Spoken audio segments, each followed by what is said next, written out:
if somebody is listening to this and they're in a corporate job or they're an entrepreneur with some money to invest and they've already, have a stock portfolio and their little crypto holdings and all that, and they want to get into real estate, because we all know, I believe the statistic is that more millionaires have been made through real estate than anything else, than Yeah, any that's other true. vehicle. Mhm. Um, what would you what would you suggest to the listener listening to this who's thinking about it, if they want to get into real estate investing? What's the first, second, and third action they should take? Yeah. Well, the first action is decide on which strategy you're going to use. Are you going to do Airbnb? Are you going to do student housing? Are you going to flip properties?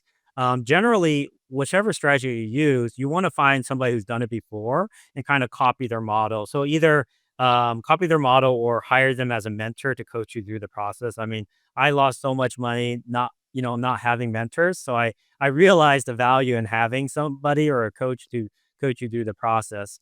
The second step I would say is get a realtor. The realtor will give you really good insight, local insight into what houses are selling for in the area, what you can rent out for potentially, what type of demand they're seeing for housing, etc. And then the third step would be just to see some properties, right? Walk through the properties, familiarize yourself with the process. It gets you excited, it gets you motivated too, because you'll see like, oh, this is going to be such a great deal compared to the other one I saw, and you can start comparing and getting that practice. And then just try to get in as soon as possible, right? Because you make your wealth in so many ways and people don't really think about it. But let's say if you have an appreciation of about 7% per year in your market, well, that means every 3 years you double your whatever you invested in, because 7% times three is 21%. Because we're putting in a 20% down and the house goes up 21%, that means you just doubled your money. So you can double your money from appreciation every 3 years if your market is 6 or 7% appreciation, for Yeah. example. That's Yeah, a darn good point.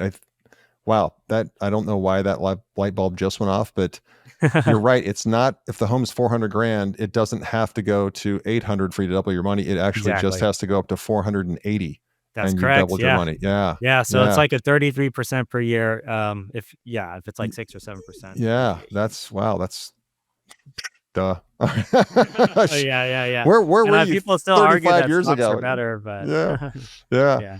Um, I guess another great question. It's a little off. It's on topic, but it doesn't really have to do with real estate. It has to do with the fact that I think you said you had 140 tenants. Did I hear that correctly? Oh, 90 tenants. I have 90 tenants. 14 properties with 90 tenants right Okay, now. so Yeah, yeah. 90 human beings, Correct. and you've had many of those human beings, cycle through and move on and stuff. So you've had many more than 90 total that you've done. What have you learned about humans and human behavior? Well, you learn Having, a lot as a pharmacist, actually, if you yeah, work in retail just for a year, man. Well, you learn a lot of things. Yeah, you learn how to empower people. You learn how to. I mean, I learned a lot about how to train people to be leaders. What I have is I kind of have like a house leader or a head tenant for each of the houses, and a lot of times I'll like offer them $50 off the rent if they take on some more responsibilities. Maybe do some tenant showings. Maybe they help clean up around the house or do some chores, vacuum, whatever. But yeah, I definitely learned a lot. I would say there's no 100% way to proof yourself from having somebody who might cause trouble. But there's a lot of ways to kind of mitigate that, the risk and the trouble. And a lot of times, if you just get a couple good people at the house, it creates a good culture.